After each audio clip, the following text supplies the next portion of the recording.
بسم اللہ الرحمن الرحیم۔ تین الفاظ جو کہ ملتے جلتے ہیں یعنی مترادفہ ہیں، لیکن ان کے مفہوم میں قدر فرق ہے۔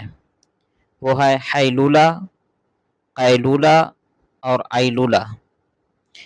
حیلولہ کہتے ہیں فجر کے بعد سے سورج نکلنے تک سونا، اس کو حیلولہ کہیں گے۔ اور یہ رزق کی تقسیم کے وقت جو ہے یہ رکاوٹ بنتا ہے، اس لیے کہ حدیث میں آتا ہے نوم الصبح تمنع الرزق، کہ جو صبح کا سونا ہے یہ رزق میں رکاوٹ بنتا ہے، رزق سے مانع ہے۔ دوسرا ہے قیلولہ، یعنی ظہر سے پہلے یا بعد میں تھوڑی دیر آرام کرنا، اس کو قیلولہ کہا جاتا ہے۔ یہ سنت ہے اور صحت کے لیے مفید بھی ہے۔ اور تیسری چیز ہے، تیسرا جو لفظ ہے وہ ہے ایلولہ، عین کے ساتھ۔